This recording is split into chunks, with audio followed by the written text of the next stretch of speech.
गंतव्य स्थान होना चाहिए, अर्थात आत्मा का गंतव्य स्थान कहाँ होना चाहिए।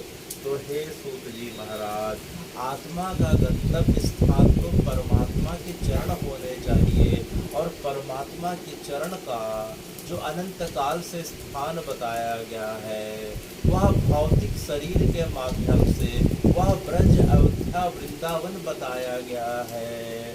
और इस शरीर के छूटने के पश्चात हे सूत जी महाराज, वह भगवान का अप्राकृतिक अलौकिक दिव्य शरीर, वह गोलोक साकेत वैकुंठ बताया गया है, जहाँ भगवान के चरण कमल हमेशा विद्यमान रहते हैं।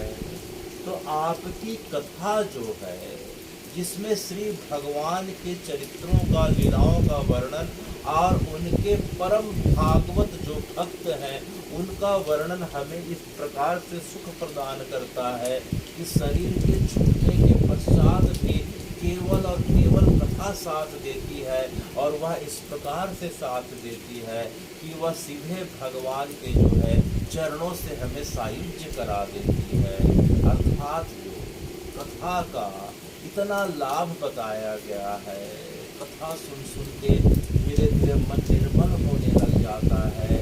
मन निर्मल होने के पश्चात हमें आपके श्री चरणों के प्रति प्रेम का भाव उदित हो जाता है। जब प्रेम का भाव उदित हो जाता है तो आपसे मिलने की विरह जो है हमारे हृदय के अंदर धधकने लगती है, और विरह की ज्वाला जब और तीव्र होती है और तीव्र होती है, तो आप भक्तों के प्रारब्धों के अनुसार उन्हें या तो शरीर रहते रहते आप जो है कृपा करके अपना दर्शन दे देते हैं, या शरीर छूटने के बाद उन्हें जो है अपने वैकुंठ गोलोक साकेत का सायुज्य प्रदान कर देते हैं।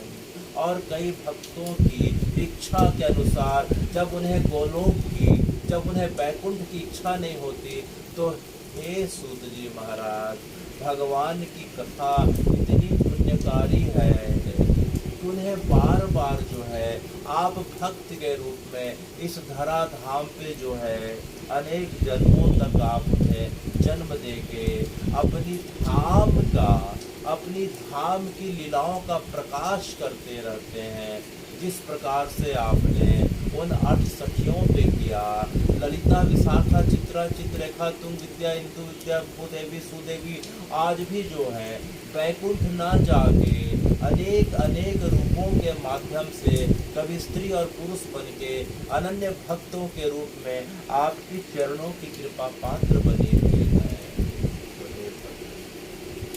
जो हम मीराबाई की कथा सुनते हैं, भक्त नामदेव की कथा सुनते हैं, हम जितने भगवान के अनन्य भक्तों की कथा सुनते हैं, उनमें हम यही देखते हैं कि अनंत काल से आपकी जो है या तो गोपी के स्वरूप की थी, या गोपियों की सेवा में जो मंजरी हुआ करती थी उनके स्वरूप का जो है बार बार प्राकट्य होता है, या उनकी जो सखियाँ जो दासी के रूप में थी, जो किंकरी के रूप में थी, वे जो है तब से लेके अभी तक गोलोक न जाके अभी तक ब्रज की धरा धाम पे बार बार जन्म ले रही हैं, और आपकी लीलाओं का प्रकाश पाते हुए अपने शरीर और अपने भक्तों को धन्य कर रही हैं।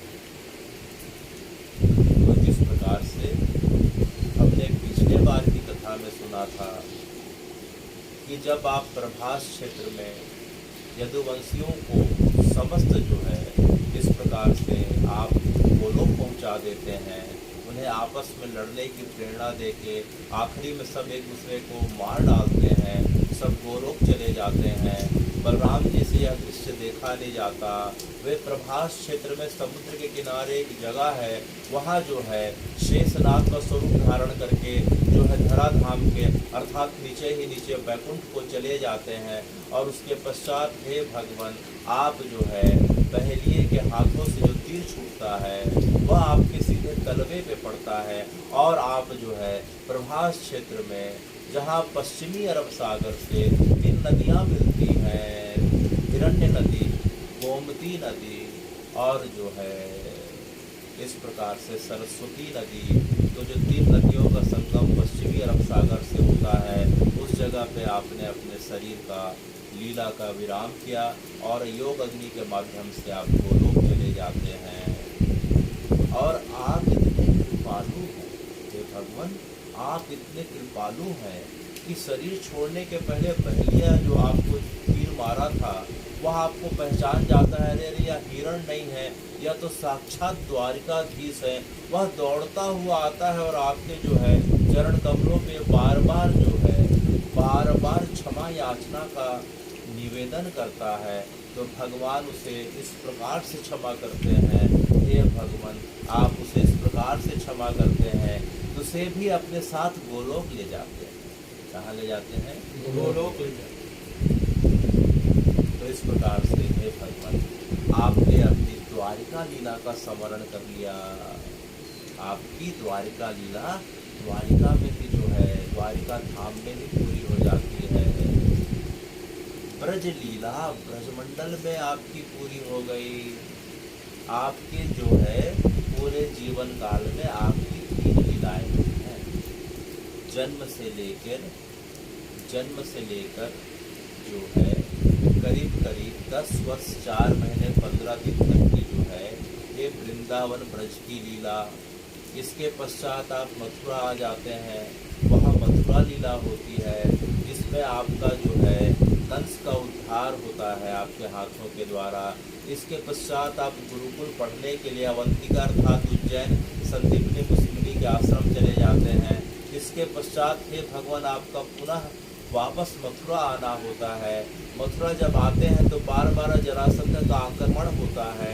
17 बार जरासंध आक्रमण करता है, आप उसे जो है बार हरा के वापस जीवित भेज देते हैं। और 18वें बार जो है जब जरासंध काल यवन को लेके आता है तो आपको पता रहता है कि काल यवन की मृत्यु आपके हाथों में नहीं लिखी है, काल यवन की मृत्यु तो मुचकुंद ऋषि के हाथ में लिखी हुई है। तो आप जो है अपनी प्रजा को द्वारिका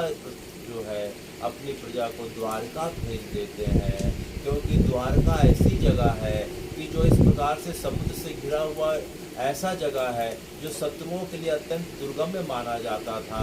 वहाँ आपका कोई शत्रु पहुँच नहीं सकता था।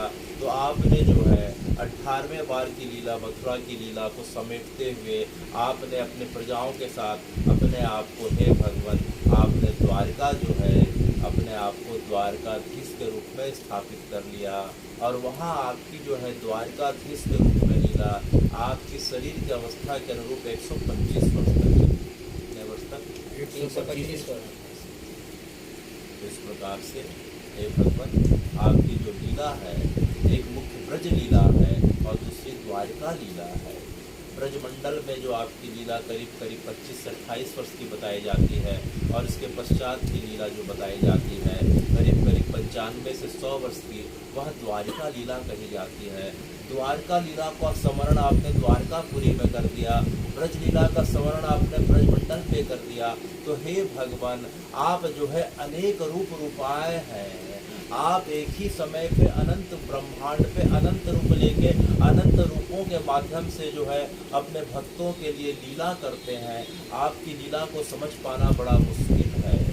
तो हमने पिछले बार देखा कि भगवान ने अपनी लीला का स्मरण कर लिया, तो भगवान की परंपरा में अर्थात भगवान के वंश में जो है मात्र आपकी पुत्र वधू आपका पुत्र हुआ प्रद्युम्न। आपके कौन पुत्र हुए? प्रद्युम्न पुत्र हुए मणि जी से। प्रद्युम्न का पुत्र जो है अनिरुद्ध हुआ। कौन हुआ? अनिरुद्ध। अनिरुद्ध की पत्नी उषा थी। तो जब आप अपनी लीला का स्मरण करें अर्थात यदुवंशियों के साथ जब आप गोलोक पधार जाते हैं तो उस समय उषा गर्भवती थी। तो दारू आपका जो सारथी था सबको लेके अर्जुन के साथ हस्तिनापुर चला गया। और जो बज्रनाभ का जब जन्म होता है उस समय बज्रनाभ जी का प्राकट्य हो गया था और बज्रनाभ को पांडवों के द्वारा मथुरा मंडल का राजा नियुक्त कर दिया जाता है। उस समय बज्रनाभ की अवस्था 16 वर्ष की। बज्रनाभ उस समय 16 वर्ष के थे और लगभग परीक्षित भी उसी अवस्था को थे। तो पांडवों के द्वारा परीक्षित को हस्तिनापुर का और बज्रनाभ को जो भगवान का पर पोता था उसे मथुरा मंडल का राजा नियुक्त कर दिया गया था। बज्रनाभ ने ऋषि सांडिल के माध्यम से अपने परदादा के बहुत सारे लीलाओं की जगहों की खोज करी और उन जगहों पे उन्होंने अनेकों अनेक विग्रह स्थापित करे। यह हमने पिछले बार की कथा में सुना था कि चार देव दोई गोपाल दोई नाथ बखान, चार देव दोई नाथ दोई गोपाल बखान, वज्रनाभ ही प्रकट करी ते ही जान।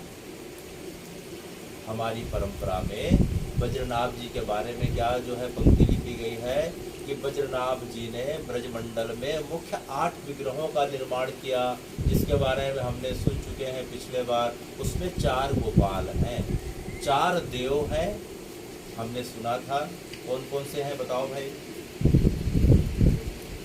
बलदेव, बलदेव, केशव देव, केशव देव, गोविंद देव, गोविंद देव और गोपाल।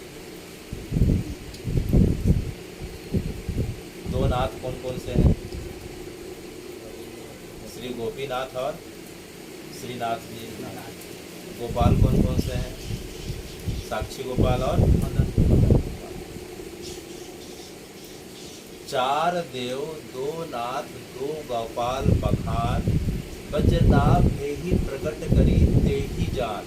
तो वज्रनाभ जी ने इस प्रकार से 8 विग्रहों की स्थापना करी और 8 विग्रहों को उन्होंने किस प्रकार से माना कि ये जो है मेरे परदादा के अर्थात कृष्ण के विग्रह हैं, कि जब उन्हें जो है अपनी माँ उषा और अपनी दादी जो है, जो परीक्षित की जो पत्नी थी, परीक्षित की पत्नी जो माया देवी थी, जब उनके सामने विग्रहों को लाया गया तो हमने पिछले बार की कथा में सुना था कि वज्रनाभ अपनी माँ दादी परदादी को जब सब मूर्तियों को दिखाने के लाते हैं कि माँ देखो मूर्ति कैसी बनी है, दादी देखो मूर्ति कैसी है, मूर्ति सही है कि नहीं, इसे मंदिर में गर्भगृह में रखा जाना चाहिए कि नहीं रखा जाना चाहिए। तो जो है मूर्तिकारों ने जो है सैकड़ों मूर्तियाँ बनाई थी, लेकिन 8 मूर्तियाँ ऐसी थी कि जब उनके सामने उनकी दादी परदादी जब मूर्तियों को देख के जब गुजरी तो जो है कईयों की आंखें नीचे हो जाती हैं, कोई अपने जो है घूंघट को नीचे कर लेती हैं, कोई अपने सिर को घुमा लेती हैं, जिसे हमने पिछले बार सुना था। उसका मतलब यह हुआ, वज्रनाभ ने पूछा कि जो है दादी आपने जो है सिर को क्यों घुमा लिया, आपने घूंघट को नीचे क्यों कर लिया, सिर को क्यों ढाक लिया? तो जो है उनकी दादी ने कहा कि अरे बेटा वज्रनाभ, इन मूर्तियों को देख के लग रहा है कि मानो साक्षात तेरे दादा अर्थात कृष्ण खड़े हों, उन्हें देख के मुझे उनकी जो है साक्षात ऐसा शरीर के माध्यम से हमारे सामने आ गए हों, यह देख के अनुभव होने लगा। इसलिए जो है हमने जो है घूंघट कर लिया, परंपरा के हिसाब से आंखें नीचे कर ली, तो किसी ने अपने सिर को घुमा लिया। तो उन 8 विग्रहों को देख के जब उनकी दादी के द्वारा परदादी के द्वारा इस प्रकार से जो है इस प्रकार से जीवंतता का आभास हुआ, तो जो है वज्रनाभ ने कहा कि नहीं नहीं, ये 8 विग्रह जो है ब्रजमंडल के प्रमुख विग्रह माने जाएंगे। हे भगवान, तब से लेकर आज तक उन विग्रहों की पूजा अर्चना की जा रही है। उसमें से 4 विग्रह वृंदावन से जो बाहर चले गए हैं, क्योंकि वज्रनाभ के पश्चात जो है वज्रनाभ के पश्चात यह परंपरा जो है वज्रनाभ की आज से 5125 वर्ष पुरानी घटना है।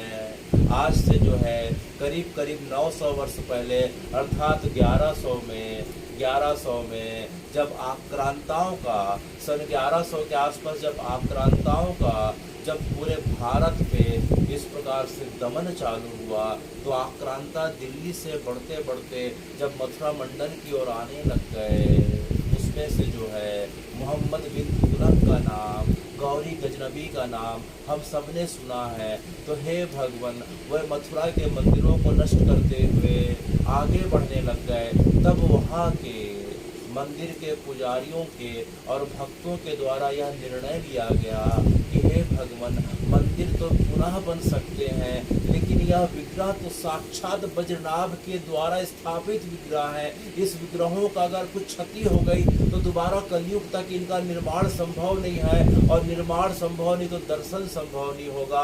और इन विग्रहों के माध्यम से हे भगवान, हम बारंबार आपको याद कर पाते हैं, आपकी लीलाओं को समझ पाते हैं। तो उन्होंने क्या किया कि बहुत सारे विग्रहों को कोई गुफा के अंदर छुपा दिया, कोई तालाब सरोवर के अंदर छुपा दिया, कुएं के अंदर छुपा दिया। जिस प्रकार से भी हमने सुना कि काशी विश्वनाथ का जो है विग्रह कुएं के अंदर स्थापित था। तो इस प्रकार से भगवान के बहुत सारे विग्रह छुपा दिए जाते हैं। जब आक्रांता वापिस चले गए तो उन विग्रहों को फिर से स्थापित कर दिया गया। लेकिन करीब करीब 1693 में औरंगजेब का जब आक्रमण हुआ, यह बात पहली बात जो है 1180 से 1192 के बीच की है।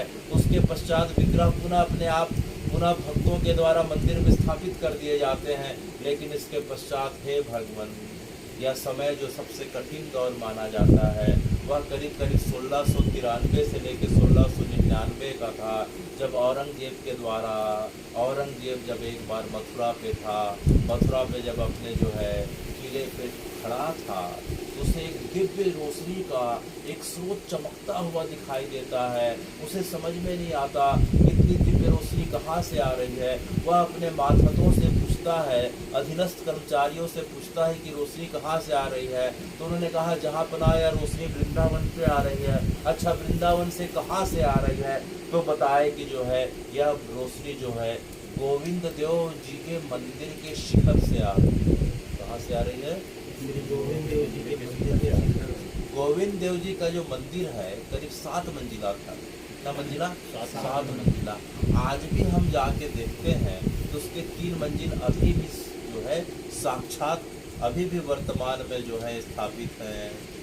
तो यह इतनी रोशनी आ कैसे रही है? बोले मंदिर से आ रही है। मंदिर किसका है? मंदिर बोले उनके आराध्य कृष्ण का है। अच्छा, तो वहाँ दिया क्यों जलाया जाता है? बोले वह शाम की संध्या आरती के पश्चात वे मंदिर में जो है करीब करीब 7वें मंजिल के ऊपर जो है 1 मन घी का जो है दिया जलाया करते थे। और वह दिए की रोशनी कथा के हिसाब से मथुरा आगरा तक जाया करती थी। और कभी कभी हमने सुना है कि जो है दिल्ली के पास तक जो है रोशनी देखी जाती थी। यह देख के उसे बड़ा आश्चर्य हुआ। बोले किस प्रकार की यहाँ रोशनी हो रही है? तो यह रोशनी क्या हमारी परंपरा से है? नहीं, जहाँ पना हमारी परंपरा से नहीं है। तो अगर हमारी परंपरा से नहीं है तो कल जाके इसे तोड़ दिया जाए। तो आदेश निकल जाता है और उसका आदेश आज भी मथुरा के राजकीय संग्रहालय में देखा जा सकता है। उसका आदेश आज भी मथुरा के म्यूजियम में, राजकीय म्यूजियम में आज भी लिखा हुआ देखा जा सकता है। तो सैनिक पहुंच जाते हैं और गोविंद देव के मंदिर को क्षतिग्रस्त करने लगते हैं। और उनके पहुंचने के पहले पुजारियों के द्वारा निर्णय लिया गया कि जो है अब तो बच पाना मुश्किल है। हे भगवान, तब क्या किया जाए? तब गोविंद देव ने एक रात पहले वहाँ के गोस्वामी अर्थात पुजारी को स्वप्न आदेश किए कि मुझे जयपुर पहुँचा दिया जाए। कहाँ पहुँचा दिया जाए? जयपुर। तो गोविंद देव जी का विग्रह वर्तमान में जयपुर में स्थापित है, क्योंकि ये आक्रांता जो है राजपूताना जो एरिया था, जो राजस्थान का एरिया था, वहाँ आक्रमण करने से घबराते थे। तो अधिकांश विग्रह जो हैं राजपूत चले गए हैं, करीब राजस्थान चले गए हैं। तो गोविंद जी का विग्रह चला गया, मदन मोहन जी का विग्रह करौली चला गया, श्रीनाथ जी का विग्रह नाथ द्वारा चला गया। तो बहुत सारे विग्रह जो हैं, जो मूल विग्रह बज्रनाथ जी के द्वारा स्थापित थे, वे वर्तमान में वृंदावन से जो है अन्य जगह पे चले गए हैं। साक्षी गोपाल जी जो हैं अब जगन्नाथपुरी के पास चले गए हैं। तो इस प्रकार से बज्रनाथ जी ने 8 विग्रहों की स्थापना करी थी। उसमें से जो है 4 मूल विग्रह में 3 तो राजस्थान चले गए, एक जो है जगन्नाथपुरी के समीप साक्षी गोपाल चले गए हैं। जगन्नाथपुरी की यात्रा पे अगर जाते हैं तो जब तक साक्षी गोपाल जी का दर्शन नहीं होता और जब तक साक्षी गोपाल हमारे जो है यात्रा की जो है गवाही नहीं भरते, तब तक जगन्नाथ जी हमारी यात्रा को स्वीकार नहीं करते हैं। इसलिए हम आने वाले समय में सुनेंगे कि साक्षी गोपाल जी महाराज कहाँ हैं और उनके दर्शन को सबसे पहले क्यों जाना चाहिए, क्योंकि उनके दर्शन के बगैर श्री जगन्नाथ जी की यात्रा पूरी नहीं मानी जाती। पूरी नहीं मानी जाती का मतलब यह नहीं होता कि भगवान यात्रा का फल नहीं देते। यात्रा का फल नहीं देने का मतलब कि भगवान जो है एक जगह अटका देते हैं कि जब तक साक्षी गोपाल जी का दर्शन नहीं होगा तब तक जो है जगन्नाथ जी की पूर्ण भक्ति की कृपा जो है हमें नहीं मिल भक्ति तो मिलेगी, लेकिन हे भगवान, भक्ति और पूर्णा भक्ति में क्या अंतर है, इसे जब हम साक्षी गोपाल की कथा सुनेंगे तब जो है इसका जो है हम विस्तार से जान पाएंगे। तो इस प्रकार से हमने देखा कि ब्रजमंडल में 8 बद्रीनाथ जी के द्वारा स्थापित विग्रह हैं। सन 1100 में इस प्रकार से विग्रहों का विलुप्त होना, अर्थात जमीन के अंदर सरोवरों के तालाब के अंदर इस प्रकार से पुजारियों के द्वारा रखा जाना प्रारंभ हुआ और यह सिलसिला जो है 1693 में बहुत ज़्यादा बढ़ जाता है और 4 विग्रह जो हैं ब्रजमंडल से चले जाते हैं। उन विग्रहों की जगह उनकी रेप्लिका अर्थात जो है उनकी हूबहू मिलती जुलती जो है विग्रह आज भी विद्यमान है। तो हे भगवान, यह जो ब्रजमंडल है यह वज्रनाभ के नाम से स्थापित है। जब भगवान चले जाते हैं तो पूरा ब्रज सूना हो जाता है। भगवान के जितने सखा हैं, गोपियाँ हैं, भगवान के अनन्य जितने पशु पक्षी जितने सब कुछ थे, सब जो है अपने आप को विलोप कर देते हैं। वज्रनाभ जी के द्वारा पूरा ब्रजमंडल का स्थापन किया जाता है, भगवान के विग्रहों को स्थापित कर दिया जाता है। तब से लेकर आज तक हम उन विग्रहों के माध्यम से भगवान के अस्तित्व को, भगवान की लीलाओं को जान पा रहे हैं। तो उन लीलाओं के क्रम में हे भगवान, हम देखते हैं कि 1100 में जब आपके विग्रहों का अनेक जगहों पे विलोप होना प्रारंभ हुआ और करीब 1600 आते तक वृंदावन पूरा जंगल हो गया था। 1600 ईस्वी के आसपास वृंदावन पूरा जंगल हो चुका था, क्योंकि दिल्ली से वृंदावन की दूरी मात्र 150 किलोमीटर है। उन आक्रांताओं के द्वारा मथुरा वृंदावन को जो है आक्रमण करके नष्ट करना बड़ा सहज हो गया था। कभी भी आधी रात को आक्रमण कर देते थे। तो देखते देखते पुजारियों के द्वारा, गोस्वामियों के द्वारा उन विग्रहों को जो है सरोवरों में, गुफाओं में, कुओं में इस प्रकार से छिपा के रख दिया गया और बाकी लोग जो है मथुरा वृंदावन को छोड़ के अन्यत्र प्रस्थान कर जाते हैं अपने जान की, प्राण की रक्षा करने के लिए। तो इस प्रकार से धीरे धीरे उस काल में वृंदावन पूरी तरीके से खाली हो गया। तो खाली होने के कारण उन जगहों पे धीरे धीरे जंगल उग गए और 16वीं शताब्दी के आसपास पूरा वृंदावन जंगल था।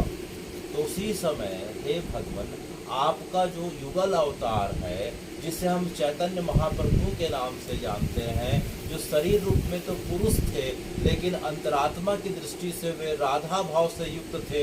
तो जो राधा भाव से युक्त शरीर के रूप में, चैतन्य के रूप में, जिसे हम निताई गौर के नाम में भी जानते हैं, उनका प्रागट्य होता है बंगाल के नवद्वीप पे उनका प्रागट्य होता है। और उसके पश्चात हे भगवान, जब वे 21 वर्ष के रहते हैं तो वे जो है वृंदावन आते हैं और वृंदावन आने के पश्चात जो है अपने 3 प्रमुख शिष्यों को, सनातन गोस्वामी और जीव गोस्वामी, किन्हें सनातन गोस्वामी, जीव गोस्वामी, चैतन्य महाप्रभु ने सबसे पहली दीक्षा दी थी, रूप गोस्वामी को दी थी। और रूप गोस्वामी के पश्चात उनके बड़े भाई सनातन गोस्वामी और उनके भतीजे जीव गोस्वामी, उसके पश्चात रघुनाथ दास, उनके पश्चात रघुनाथ दास भट्ट और उनके पश्चात गोपाल कृष्ण भट्ट। तो इस प्रकार से चैतन्य महाप्रभु ने इन गोस्वामियों के माध्यम से, इन 6 शिष्यों के माध्यम से प्रत्येक को जो है, उन 6 शिष्यों को उन्होंने बताया कि मेरी लीला की जो है, जब मैं कृष्ण के रूप में, जब ब्रजमंडल पे मेरा प्रागट्य हुआ था, कि ये मेरी लीला की स्थली है।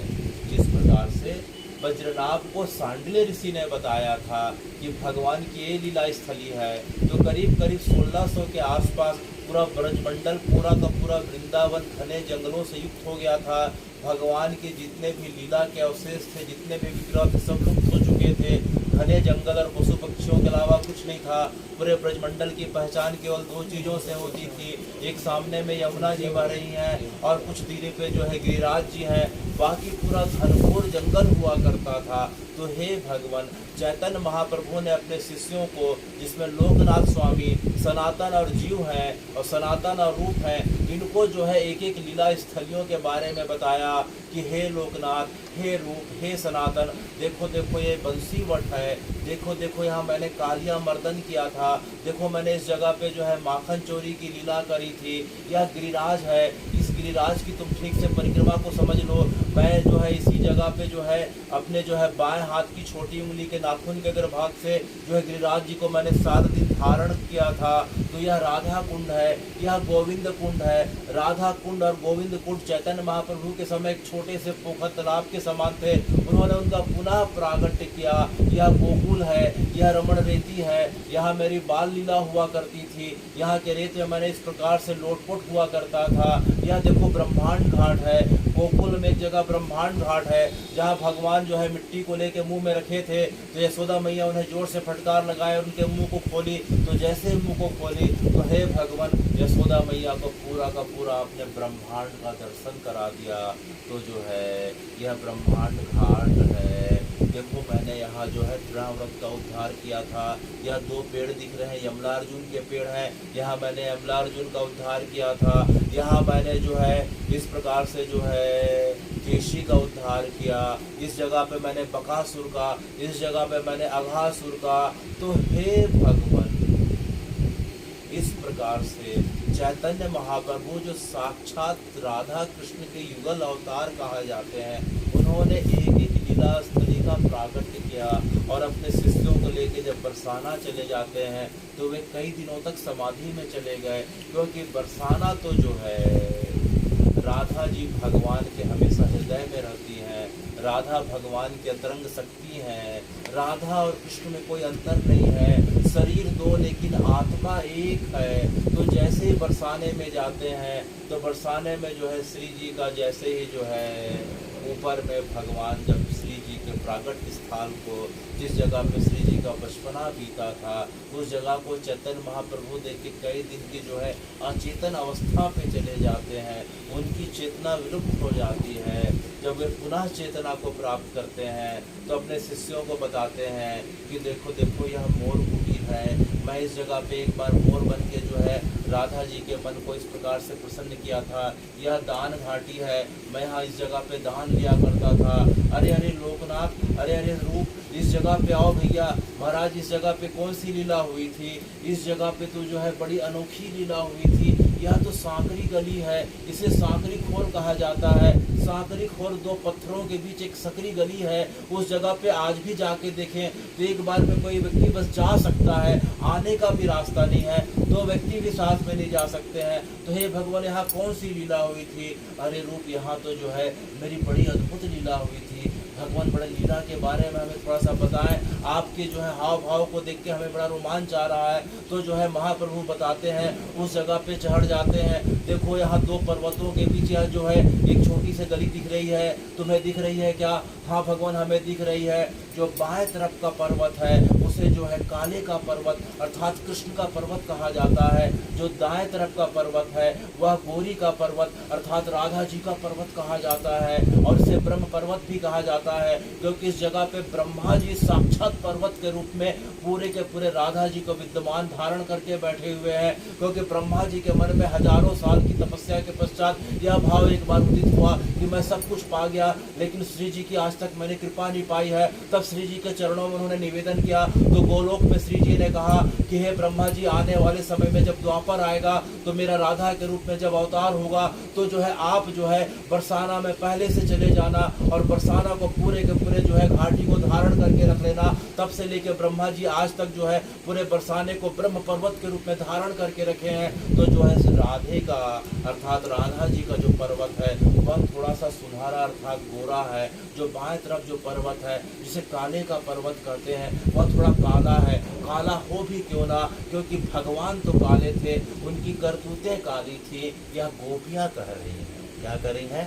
गोपियाँ कह रही हैं हे भगवान आपकी जो है आपकी लीला इतनी अलौकिक है कि हम साधारण शब्दों में अगर उन्हें समझें तो कई बार विरोधाभास हो जाता है। इसलिए भगवान का शरीर अलौकिक, भगवान का शरीर दिव्य है, उनका जन्म दिव्य है, इसलिए उनकी लीला भी अलौकिक है। तो हे ललिता, तुम भगवान की लीला को काले की लीला और जो है काली करतूत क्यों कर रहे हो? अरे विशाखा, इसलिए कहना जरूरी है, इसलिए तुम सबको बताना जरूरी है कि हम जो है रात भर मेहनत करके जो गौ माता दूध देती थी, दूध का जो है घी और मक्खन निकाल के अपने सिर में रख के जब मथुरा की ओर जाती थी, इस रास्ते से गुजरते हुए जाती थी, तो वह काला ऊपर गुलेल लेके चढ़ा जाता था और हमारी मटकी को फोड़ दिया करता था, और मटकी फूट गई और दूध और दही इस प्रकार से जब गिरते थे तो वह ठाके लगा के हंसा करता था और बची खुची जो है दूध घी मक्खन को अपने दोस्तों के साथ जो है इस प्रकार से चटकारे लेके खा जाया करता था। तो ये बताओ कि हम दूध दही और मक्खन को मथुरा में जाके उसके बदले जो रुपया पैसा मिलता था उससे रोज हम घर गृहस्थी का सामान लाया करती थी, और यह काला जो है रोज मटकी को तोड़ देता था। तो यह करतूत इसकी काले की करतूत काली है। तो ललिता ने विशाखा को बताया, तो विशाखा ने चित्रा को बताया। तो एक दिन सब मिलके जाते हैं, उस काले के पास जाते हैं और बोलते हैं कि भैया इस प्रकार की तुम रोज हमारे साथ इतना अन्याय क्यों कर रहे हो? हम रोज जो है जाती हैं लेकिन वापस खाली हाथ आती हैं, हमारे घर वाले कई बार भूखे रह जाते हैं, हमारे पास कुछ पैसा वैसा।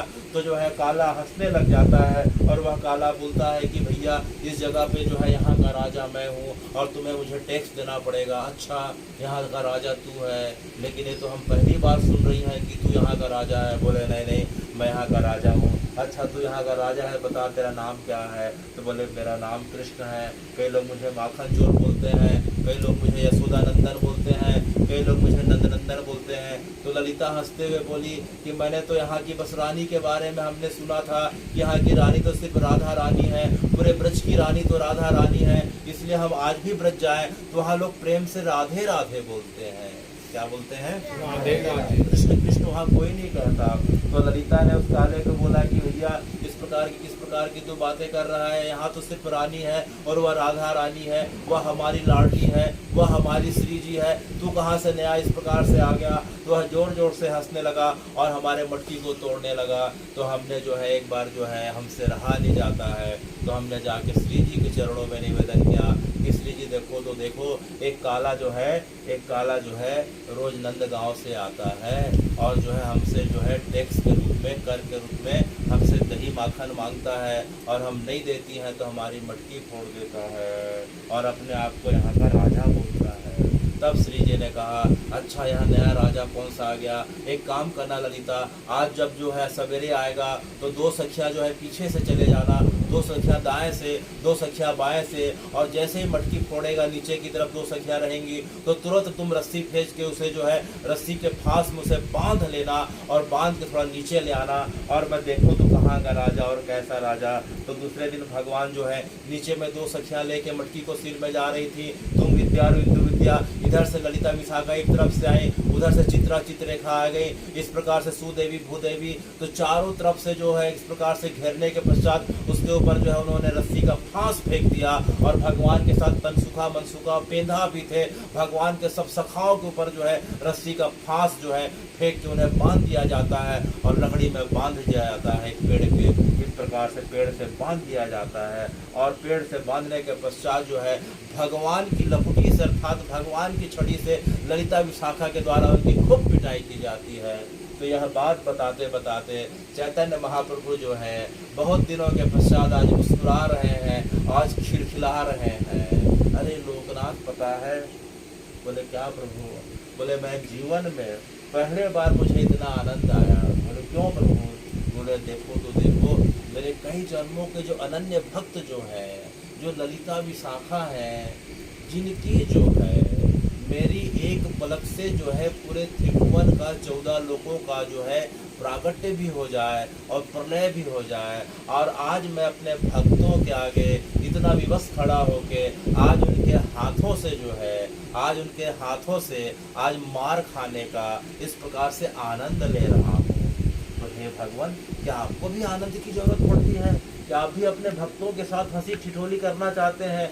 तो भगवान ने कहा अहम भक्तो पराधीना हा स्वतंत्र द्विज, कि हे लोकनाथ, हे सनातन, हे रूप, अहम भक्तो पराधीना, तुम सबको भले पता नहीं हो, कोई वेद की बात करे, कोई योग की बात करे, कोई ज्ञान मार्ग में जाए तो उसे यही पता चलता है कि भगवान तो निर्गुण निराकार है, जो अच्छा करता है उसको अच्छा फल देते हैं, बुरा करने वालों को बुरा। लेकिन हे लोकनाथ, भक्ति मार्ग में यह नियम लागू नहीं होते। कौन से मार्ग में? भक्ति मार्ग। अहम भक्तों पर आभिरा, मैं अपने भक्त के जो है पूरी तरीके से अधीन रहता हूँ। हाँ, स्वतंत्र ही उद्विज, और मुझे जो है एक पैसे की स्वतंत्रता नहीं रहती।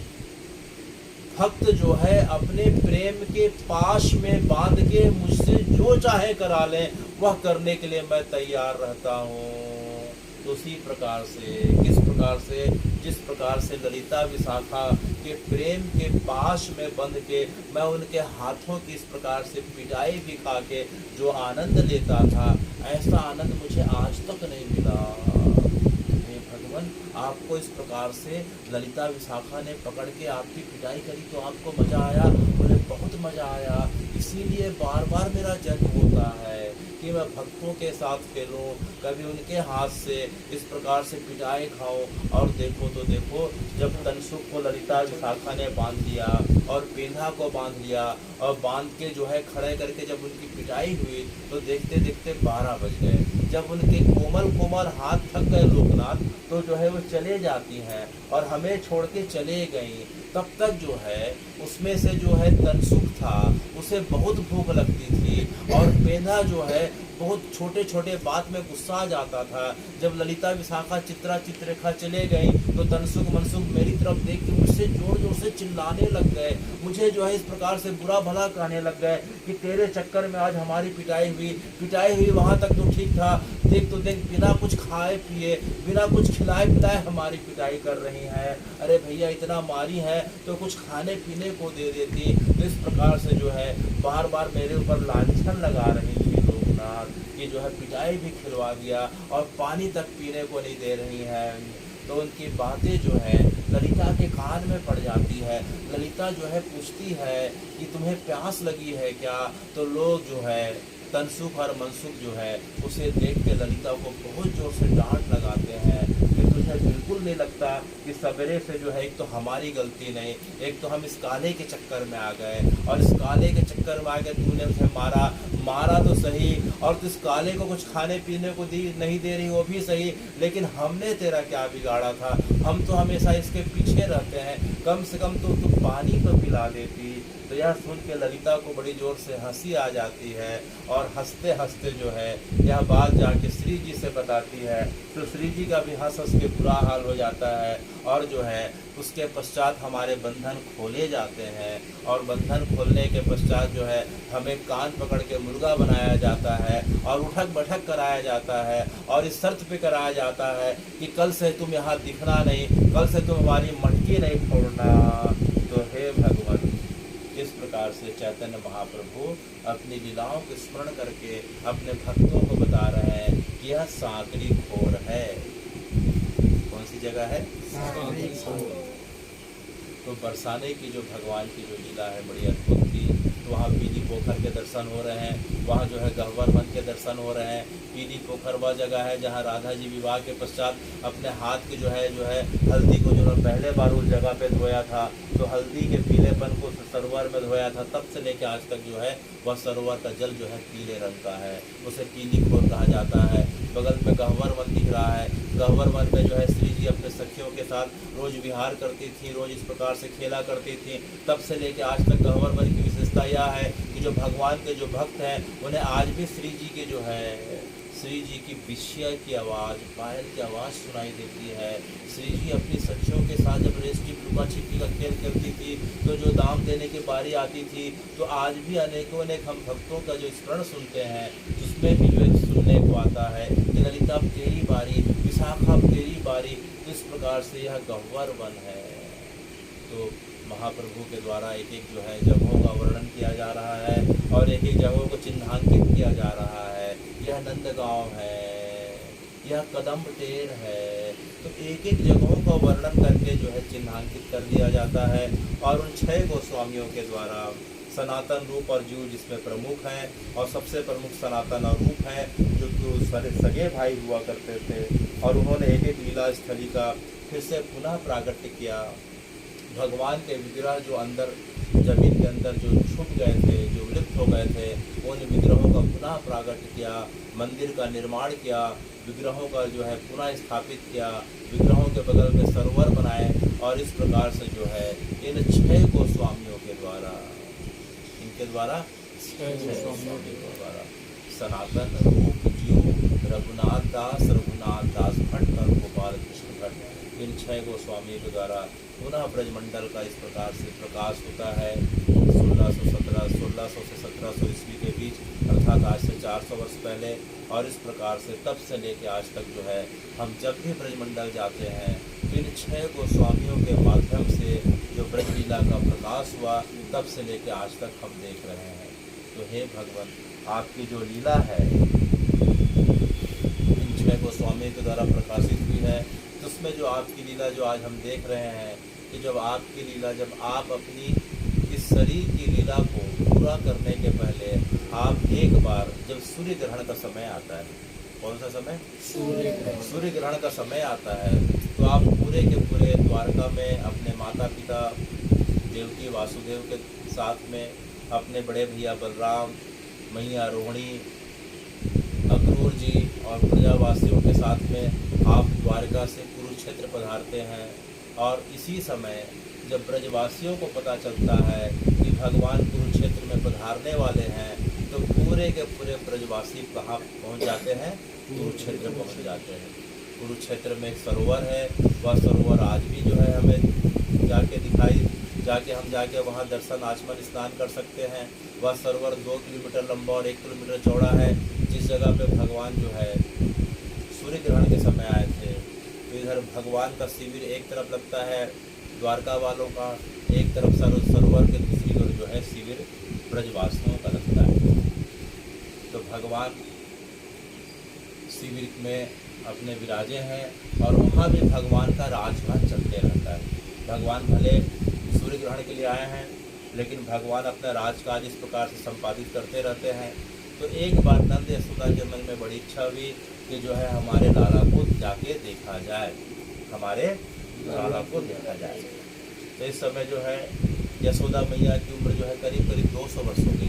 कितने वर्ष? 200। यशोदा मैया जब 85 वर्ष की थी तो भगवान का प्राकट्य हुआ। उसके पश्चात भगवान करीब 11 वर्ष ब्रजमंडल में रहे।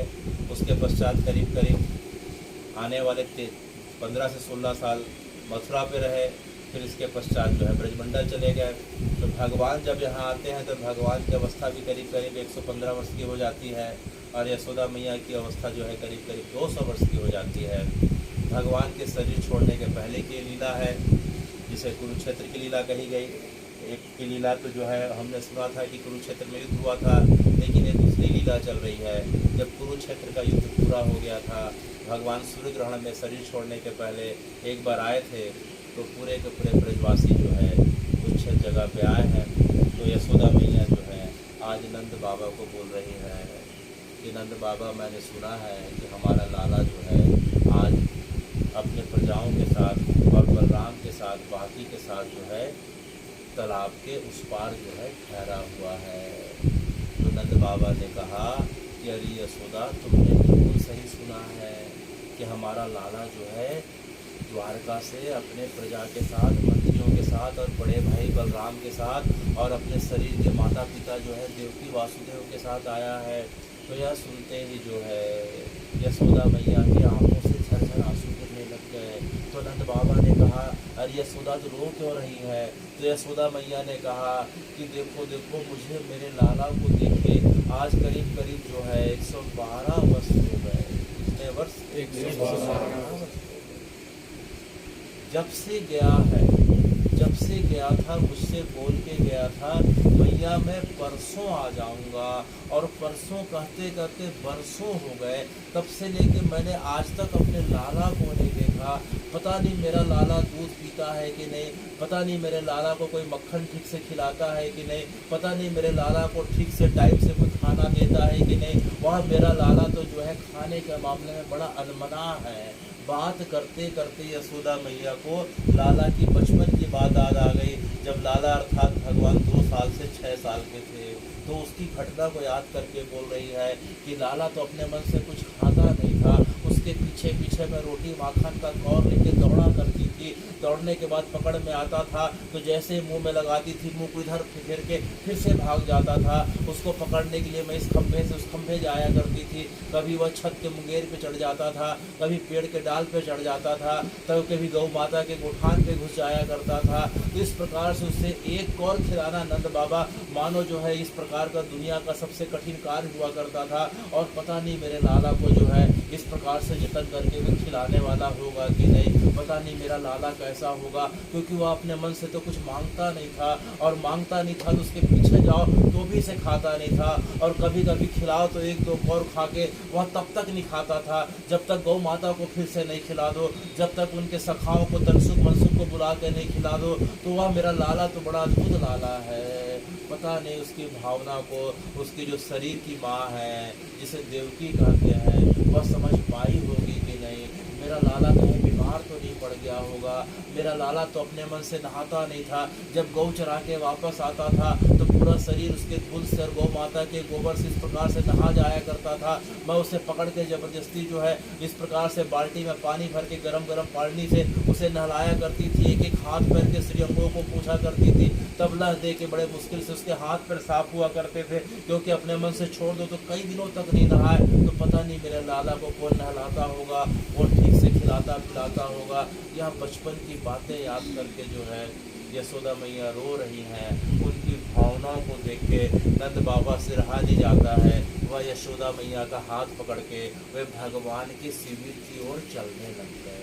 तो धीरे धीरे कुछ लोगों ने कहा कि बाबा बाबा कहाँ जा रहे हो? तो यशोदा मैया ने कहा चुप, किसी को बताना नहीं। अगर किसी ब्रजवासी को पता चल गया कि हम कृष्ण के शिविर की ओर जा रहे हैं तो पूरा का पूरा ब्रजमंडल आ जाएगा। कहीं जो है हमारे जाने से जो है लाला के काम में कोई व्याधान मत हो जाए। मैंने सुना है वह द्वारकाधीश बन गया है। क्या बन गया है? द्वारकाधीश। द्वारकाधीश क्या होता है? तो जो है यशोदा मैया ने नंद बाबा से पूछा कि नंद बाबा मैंने सुना है कि हमारा लाला द्वारकाधीश हो गया है, बहुत बड़ा आदमी बन गया है, चारों तरफ उसके जो है सैकड़ों हजारों दास दासी मंत्री इस प्रकार से लोग रहा करते हैं। इसका मतलब क्या होता है? यहाँ तो अकेला घुमा करता था, उसके साथ केवल उसके कुछ सखाया और गौ माता हुआ करती थी, ये द्वारकाधीश क्या होता है? तो नंद बाबा ने कहा अरे बावरी तू कैसी बात कर रही है, तुझे कैसे पता नहीं? वह पूरे द्वारका नहीं पूरे पृथ्वी का राजा हो गया है, वह राजा राजाधिराज हो गया है, उसे लोग द्वारकाधीश के नाम से जानते हैं। अच्छा मेरा लाला इतना बड़ा हो गया? बोले हाँ। क्या वह राजा बन गया? बोले पूरे पृथ्वी का राजा बन गया है। अच्छा तो उसके चारों ओर तो बड़े बड़े लोग हुआ करते होंगे? बोले हाँ। वो तो सिर में जो है मुकुट पहनता होगा? बोले हाँ।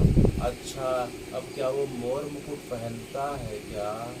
तो जैसे यशोदा मैया ने कहा कि क्या वह मोर मुकुट पहनता है क्या, नंद बाबा से अब रहा नहीं गया।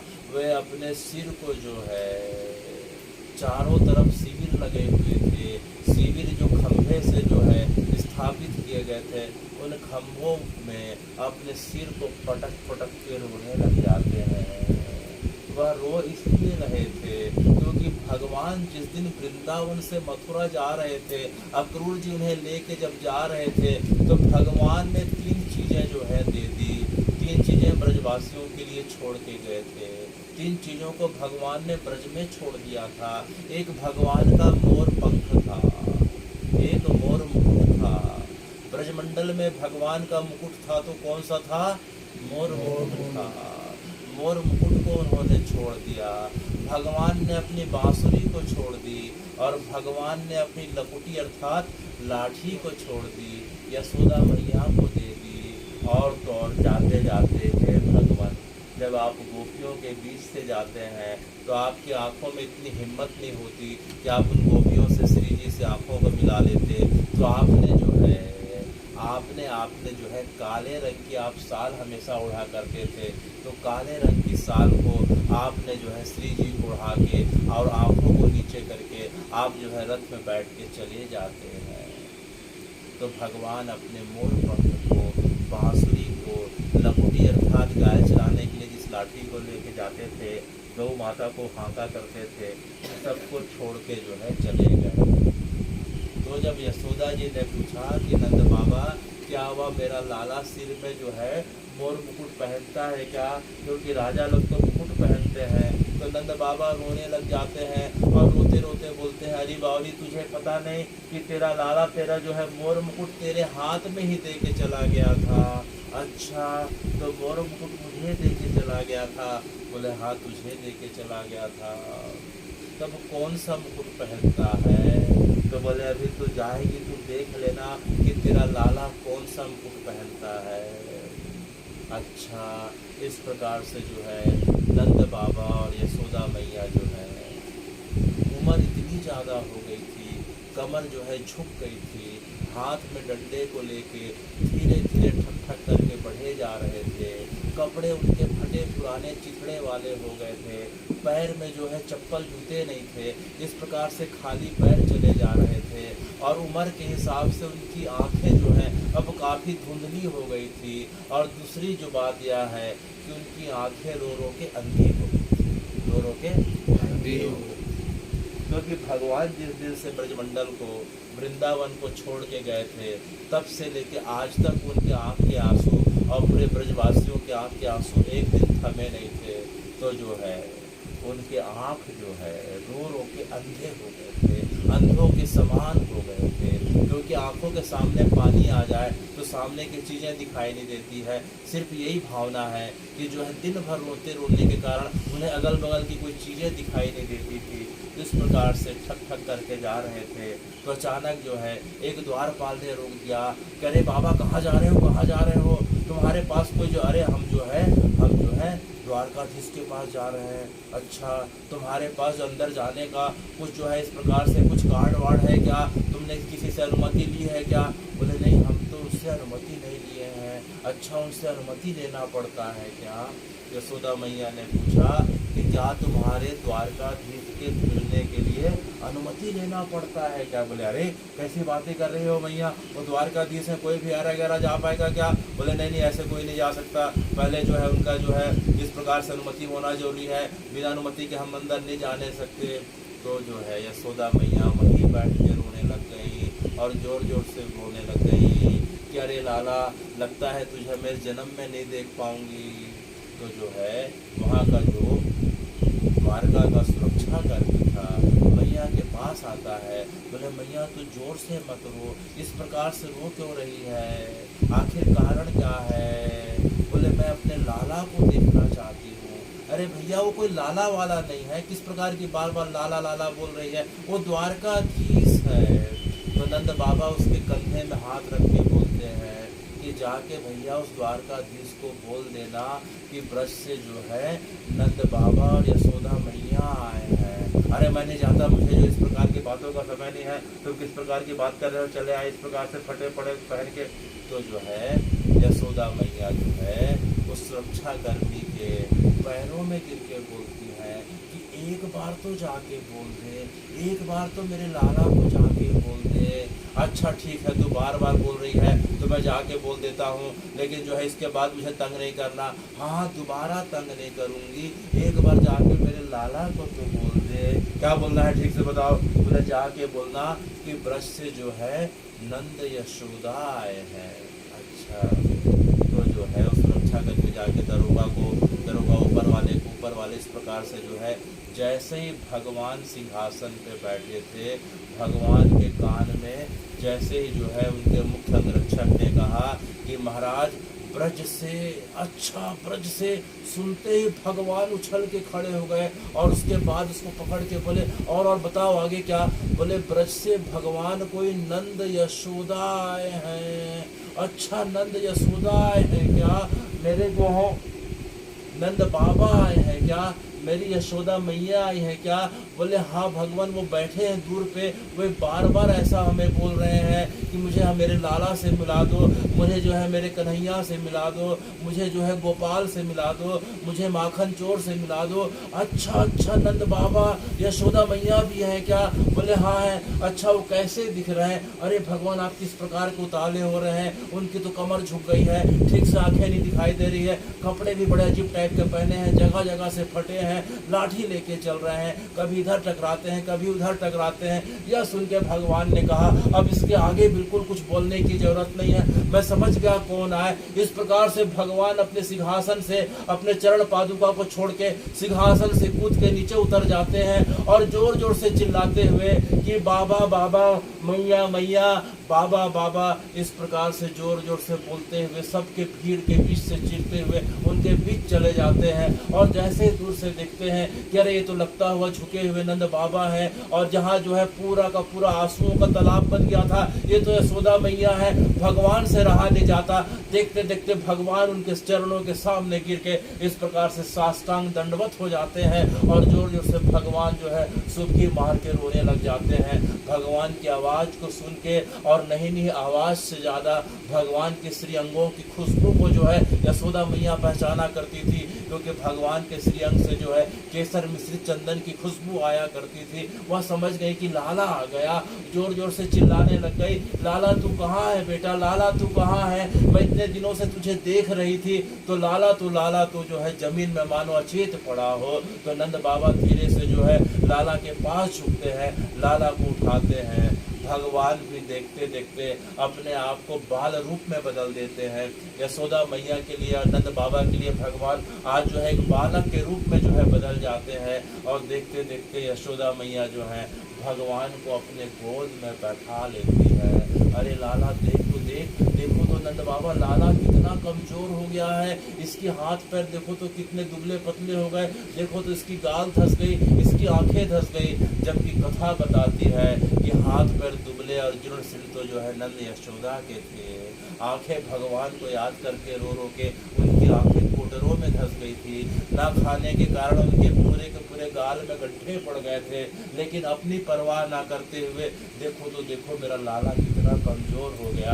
भगवान को गोद में बैठा के जैसे भगवान के सिर के बालों पे अपना हाथ फेरने लग गई, जो है यशोदा मैया का जो है बचपना का इस प्रकार से कथा बताती है कि मानो उनके मन में भगवान को जो स्तनपान कराती थी, जो पयोपान कराती थी, देखते देखते यशोदा मैया जो 200 वर्ष की है, उनके स्तन से पयोपान की पयोधारा बहने लग जाती है। कथा बताती है कि 200 वर्ष की यशोदा इस प्रकार से पयोधारा उनके जो है इस प्रकार से जो है सीने से निकलने लग जाता है और भगवान जो है पयोपान करने लगते हैं। भगवान अपने आप को बाल रूप में बदल लेते हैं और भगवान जो है यशोदा मैया को, क्योंकि यो यथा माम प्रपदन्ते ताम तेसाम भजाम में हम, अर्थात मुझे जो जिस भाव से भजता है हे उद्धव, मैं उसी के भाव के अनुसार मैं भी उसे भजता हूँ।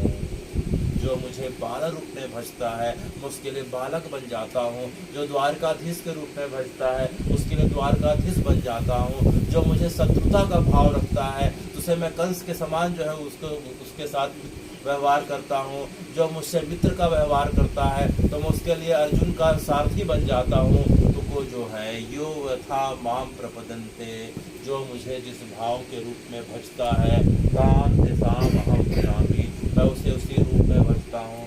तो भगवान यशोदा मैया के लिए बाल रूप में बदल जाते हैं और उनका पयोपान करने लग जाते हैं। बहुत देर के पश्चात जो मिलन की अवस्था पूरी होती है तो जो है यशोदा मैया बोलती है कि अरे लाला तू देखते देखते कितना बड़ा हो गया। अब यशोदा मैया को लगने लगा भगवान उनकी गोद में बैठे, यशोदा मैया ने पूरा बहुत देर तक लाड़ दुलार किया तो उन्हें लगा कि अब भगवान बड़े हो गए, अब भगवान हृष्ट पुष्ट हो गए। अभी तक जो है इतने दुबले पतले दिखाई दे रहे थे, अब भगवान उसे अच्छे लगने लगे। अरे लाला, अब तू हमने सुना है कि तू बहुत बड़ा बन गया। नहीं मैया, मैं कुछ बड़ा नहीं, मैं तो अभी भी वही कन्हैया हूँ, वही माखन चोर हूँ, मैं वही गोपाल हूँ, मैं वही लाला हूँ। नहीं देख तेरे चारों तरफ कितने लोग खड़े हैं। अरे अरे सब ऐसे ही खड़े हैं मैया, तो इसकी तरफ ध्यान मत दे। नहीं देख, तो सब सिर झुका के खड़े हैं, कोई सब हाथ पे हाथ बांध के खड़ा है, मानो जो है सब तेरे आदेश की प्रतीक्षा कर रहे हैं। अरे नहीं मैया, सब ऐसे ही वैसे ही हैं। ये बता कि ब्रज का क्या हाल चाल है, मेरे सखा तनसुख मनसुख कैसे हैं, श्री रामा कैसा है। इस प्रकार से भगवान बार बार अपनी सखाओं के बारे में पूछने लग गए। तो नंद बाबा बोलते हैं कि हे कृष्ण, तो अपने सखाओं के बारे में बस पूछता ही रहेगा कि एक आध बार उन्हें भी दर्शन देगा। तो बाबा आप चिंता मत करो, कुछ दिन के पश्चात मैं खुद जो है ब्रज की शिविर में आऊँगा और एक एक अपने सखाओं से मिलूँगा, एक एक जो है गोपियों से मिलूँगा। आप बिल्कुल चिंता मत करो। अभी आप एक काम करो, आप मेरे शिविर में चलो। तो भगवान जो है उनके शिविर में, अपने शिविर में नंद यशोदा को ले जाते हैं। तो उनके शिविर में जो है, भगवान के शिविर में भगवान के जो शरीर के माता पिता हैं, देवकी वासुदेव हैं, भगवान के बड़े भाई बलराम हैं, उनकी मैया रोहिणी है, उन सबसे मुलाकात होती है। देवकी जैसे यशोदा को देखती है, देख के दौड़ के यशोदा जी के चरणों में गिरने को हो जाती हैं, और इधर यशोदा देवकी को देख के उनके चरणों में गिरती हैं। तो यशोदा बोलती है, देवकी बहन मेरे चरणों में मत गिरो, मैं चरण योग्य नहीं हूँ। तो ये देवकी बोलती है कि यशोदा मैया जो है, मैं जो है पूजने योग्य नहीं हूँ, आप मेरे चरणों को मत छुओ। तो यशोदा मैया बोलती है, नहीं देवकी, तुम तो जो है वास्तव में पूजने योग्य हो। तो देवकी बोलती है, नहीं यशोदा मैया, जगत में तो मेरे लाला को सब तो जो है यशोदा नंदन के रूप में जानते हैं। सभी उसकी बातें करते हैं तो ब्रज की बातें करते हैं, सभी बातें करते हैं तो वृंदावन की बातें करते हैं, मेरे साथ की तो बातें कोई नहीं करता। यह सुन के यशोदा मैया रोने लग गई। अरे बातें भले करते हो देवकी, लेकिन सबसे बड़भागी तो तू है। तो मैं बड़भागी क्यों यशोदा? अरे अगर मैं बड़भागी रहती तो मेरा लाला मुझे छोड़ के क्यों चला जाता। देख तो देख, वह केवल और केवल 11 वर्ष मेरे साथ था, उसके पश्चात आज जो है करीब करीब 100 वर्ष से ज्यादा हो गए वह तेरे साथ दिन रात रहता है। लगता है मैं पिछले जन्म में कोई बहुत बड़ा पाप करी थी, इसी कारण से मेरा लाला मुझे छोड़ के चला गया, इसलिए बड़भागी तो तू है देवकी। तो देवकी यशोदा का गुणगान कर रही, यशोदा देवकी का गुणगान कर रही हैं। दोनों का बड़ा अद्भुत मिलन हो रहा है, क्योंकि इस जीवन में पहला और उनका आखिरी मिलन था। देवकी यशोदा इसके पहले कभी नहीं मिले थे, क्योंकि जब भगवान का प्राकट्य हुआ था तो देवकी यशोदा जेल में थे। उसके पश्चात भगवान जो है ब्रजमंडल में आ जाते हैं, और जब भगवान जाते हैं तो पुनः देवकी यशोदा के साथ बाद में द्वारिका चले जाते हैं। तो उनका पहला मिलन था और कथा के हिसाब से आखिरी मिलन था। तो इस प्रकार से देवकी यशोदा का मिलन होता है, नंद बाबा वासुदेव का मिलन होता है। नंद बाबा और वासुदेव आपस में चचेरे भाई हैं, आपस में चचेरे भाई हैं। इस प्रकार से देवकी के साथ यशोदा जी का और नंद बाबा का मिलन होता है, और मिलन के पश्चात जो है सब वापस अपने शिविर में आ जाते हैं। और शिविर में आने के पश्चात दूसरे दिन तक यह खबर फैल जाती है कि भगवान द्वारका से आ गए हैं, और कल रात को, कल शाम को नंद बाबा यशोदा उनसे जाके मिल चुके हैं। तो उनके शिविर में एक अजीब सी जो है बेचैनी और पूरी जो है एक अजीब सी जो है विरह की आग जो 111 वर्ष से 112 वर्ष से जो अंदर जो धीरे धीरे जो धधक रही थी, आज विरह की आग इतनी बढ़ गई कि अगर आज भगवान अगर ना मिले, अगर आज भगवान के दर्शन नहीं हुए तो मानो अपने प्राणों को उत्सर्ग कर देंगे। तो इस प्रकार से हे भगवान, इसी विरह की आग जो गोपियों के मन में थी, इस कथा को हम जो है आने वाले कल परसों में फिर से सुनेंगे कि गोपियों का और राधा जी का गोपियों के साथ रुक्मणी जी से और भगवान की जो है 16,108 रानियों से इस प्रकार से पुनर्मिलन हुआ। तो इस लीला का प्रकाश जो है आने वाली कथा में हम सुनने वाले हैं। तो जो 3 दिन पहले जन्माष्टमी के रूप में जो हमने भगवान का जन्म उत्सव या प्राकट उत्सव मनाया, तो भगवान का जन्म हमने सुना था कि मथुरा के कारागार में हुआ था, और उसके पश्चात वासुदेव जी उनको गोकुल छोड़ के आ जाते हैं, और गोकुल से जो है भगवान की जो आदि शक्ति है उसे लेके जो है वापस टोकरी में चले जाते हैं, और कंस उसे मारने का प्रयास करता है। तो उसके हाथों से छिटक जाती है और वह आदि शक्ति जो है छिटक के बोलती है कि तेरा मारने वाला जो है अब ब्रजमंडल में प्रकट हो गया है, अब तू अपनी खैर मना, यह बोल के वहाँ से चली जाती है। वह आदि शक्ति महामाया के रूप में आज भी जो है विंध्यवासिनी देवी विंध्याचल पर्वत में विद्यमान है और उनका एक स्वरूप जो है हमारे नगर धमतरी में बिलाई माता के रूप में आज भी उपस्थित है। तो जो कंस 8वीं संतान के रूप में जो कृष्ण को मारना चाहा था वह भगवान की आदि शक्ति थी, भगवान की माया थी और वह माया जो है वर्तमान में जो स्थापित है विंध्याचल पर्वत में और उनका एक अंश जो है बिलाई माता के रूप में विंध्यवासिनी देवी के रूप में यहाँ स्थापित है। तो भगवान का फिर जो है जब भगवान 6वें दिन के थे तो पूतना आती है। कौन आती हैं? पूतना आती है। पूतना के बारे में सब जानते हैं कि पूतना रूप बदलने में बड़ी विशेष माहिर थी। वह अत्यंत रूपवती स्त्री का रूप धारण करके आती है, गोकुल में आती है और यशोदा मैया भगवान को दे देती हैं और जैसे ही पूतना भगवान को किनारे ले जाके पयोपान कराना चाहती है, भगवान उनकी भावना को समझते हुए जोर से इस प्रकार से काटते हैं कि पूतना अपने मूल स्वरूप में आके गिर जाती हैं और उनका मूल स्वरूप करीब करीब जो है पूतना का शरीर 4 कोस में फैल जाता है। कितने कोस में? 4 कोस में।